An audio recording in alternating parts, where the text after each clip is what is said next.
Vulnerability Assessment of Sonia Hicks Systems by Sonia Hicks. Executive Summary.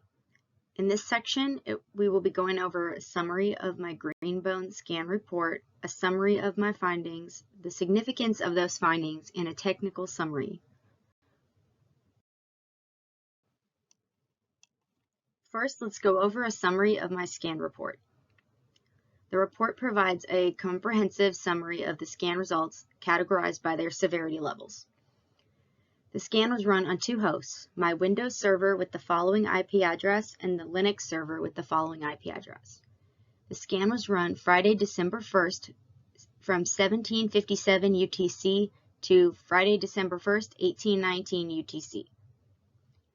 The scan looked for vulnerabilities on the hosts. Both hosts, Windows and Linux, were identified as having medium and low threat levels, accordingly based on the information that was collected during the scans.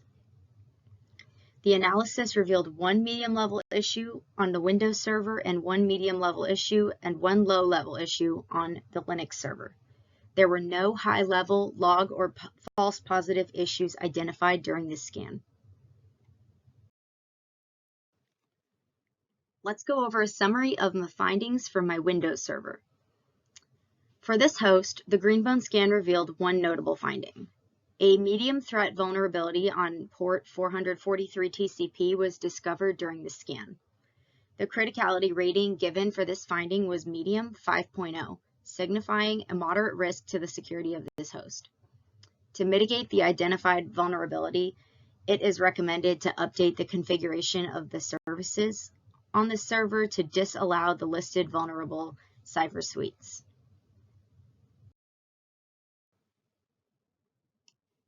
Now let's discuss the significance of the finding for this scan.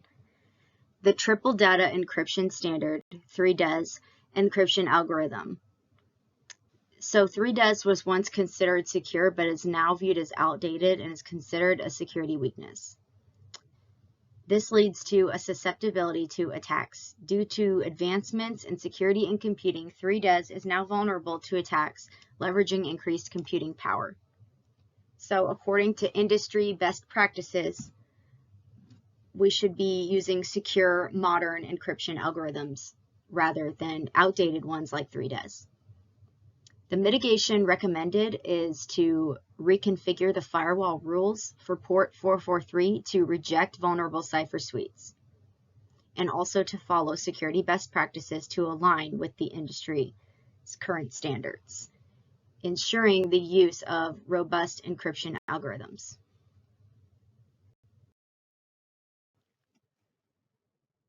Now let's get into the summary of findings for the Linux server scan. For this host, the Greenbone scan revealed two notable findings. A medium threat on port 5432 TCP was discovered during the scan.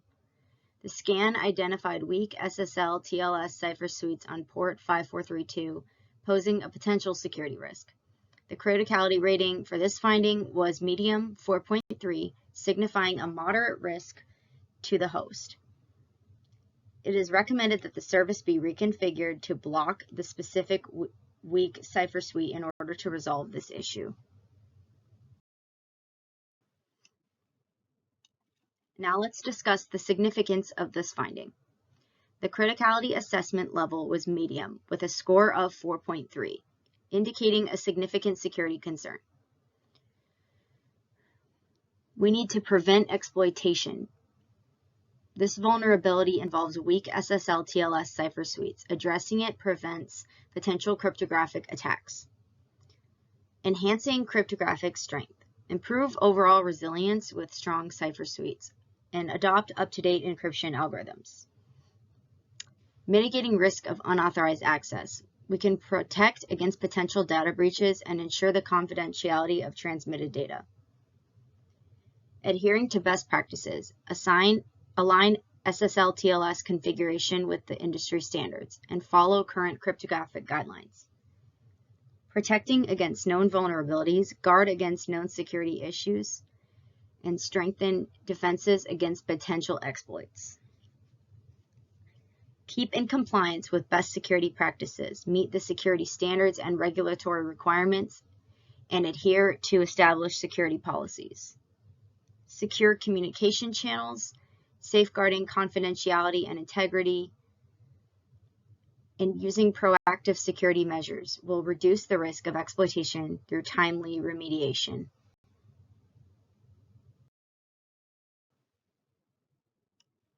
Summary of findings for the Linux server.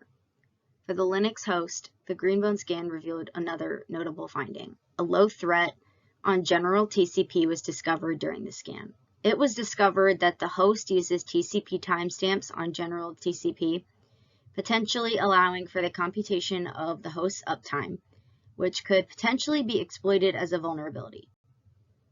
The criticality rating of this finding is low, 2.6, indicating a relatively low risk to the host. To mitigate this, it is recommended to disable TCP timestamps on this host. Let's discuss the significance of this finding. Criticality assessment. The CVSS score was low at 2.6. Significance. Despite low criticality, addressing the issue is crucial for enhancing the security of this host. Prevention of uptime calculation. Addressing the vulnerability prevents potential uptime calculation from an attacker. Security enhancement. Even low criticality issues can be exploited, so it is necessary to take proactive measures to mitigate these findings. Impact consideration.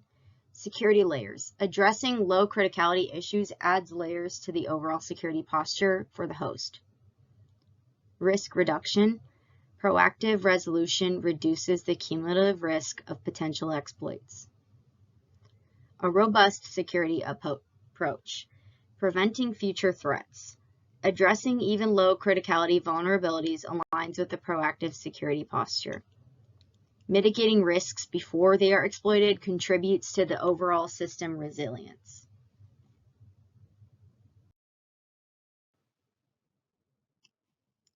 Now for the technical summary. The security scan overview. The tool used was Nessus Greenbone. The host scans were IP addresses 192.168.5.104, the Windows server, and 192.168.5.103, the Linux server. The findings for the Windows server. Vulnerability type medium. The port was 443 TCP, and the issue identified was vulnerable cipher suites for Hypertext Transfer Protocol Secure. The CVSS score was 5.0, so there is action required, and it was recommended to completely reconfigure these configuration files to disallow listed cipher suites. The findings for the Linux server. 1. A medium-level vulnerability on port 5432 TCP. The issue identified was weak SSL TLS cipher suites. Action required is to reconfigure the service to reject these listed weak cipher suites. 2 was a low-level vulnerability. The issue was TCP timestamps. The action required is to disable TCP timestamps on the server. The mitigation steps for the Linux medium vulnerability was to reconfigure the service to reject the cipher suites, and also to disable the TCP timestamps for the low-level vulnerability.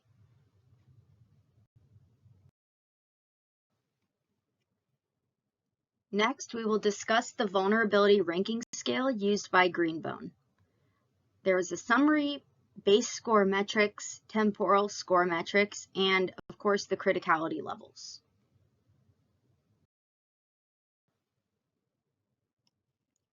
Let's have a brief summary of the CVSS. So the Common Vulnerability Scoring System, or CVSS, is a widely used framework for assessing the severity of software vulnerabilities. The metrics include factors like exploitability, impact on the confidentiality, integrity, and availability, as well as temporal and environmental considerations.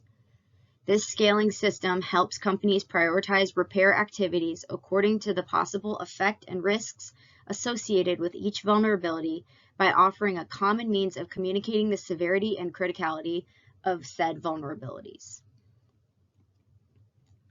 3 primary scores are produced by adding together these metrics: the base score, which indicates the vulnerability's inherent qualities, the temporal score, which indicates the risk at hand based on temporal considerations, and the environmental score, which is particular to the environment of the organization.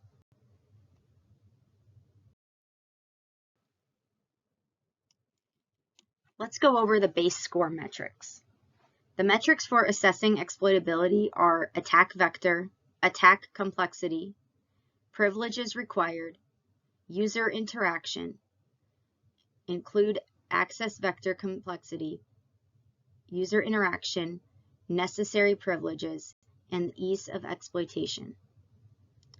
Impact measures A, C, and I. If the vulnerability is exploited, assess the effects on availability, confidentiality, and integrity. A, C, and I.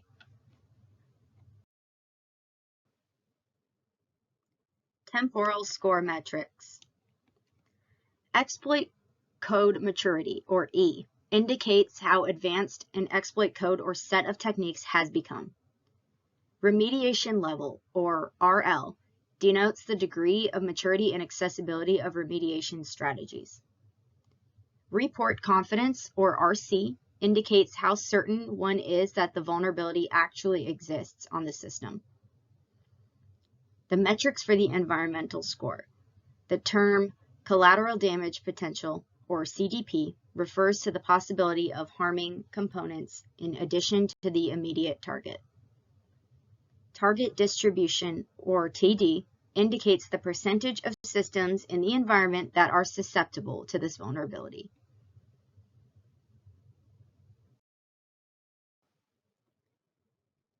Now let's discuss the criticality levels. The previous scores are then converted to criticality levels. The highest being critical, which is a score of 9.0 to 10.0. Followed by high, which is 7.0 to 8.9. Followed by medium, which is 4.0 to 6.9. Followed by low, which is 0.1 to 3.9, or none, which is 0.0.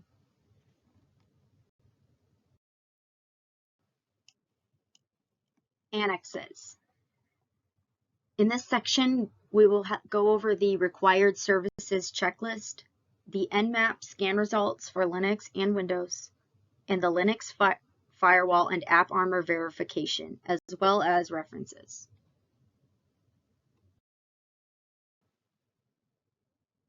Here we have the required services checklist for my course, Cyber 4220. The required services for Windows are the Windows Firewall, HTTP must be disabled, HTTPS must be enabled, SMTP needs to be disabled, and SMTPS needs to be enabled. IIS needs to be enabled, and we must discuss any other ports that show as open. For the Linux server, our required applications are iptables, AppArmor. We must disable HTTP and enable HTTPS with Apache. We must disable POP3 and enable POP3S with Dovecot. Disable SMTP and enable SMTPS with Postfix. Disable IMAP and enable IMAPs with Dovecot. Enable DNS with Bind. Enable the database with PostgreSQL. And enable SSH via OpenSSH.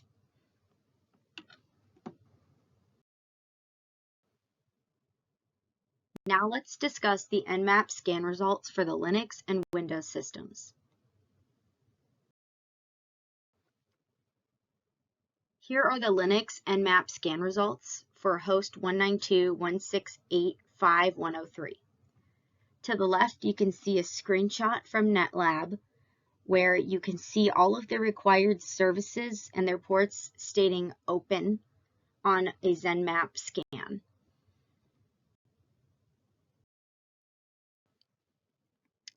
Here are the Windows ZenMap scan results for host 192.168.5.104. To the left, you can see another screenshot from NetLab showing all of the required services and ports stating open on my ZenMap scan.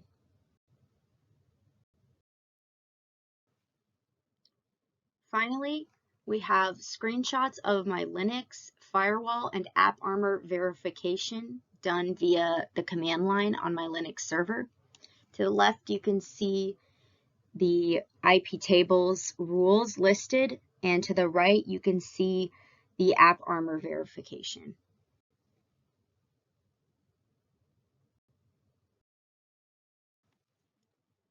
And that's it.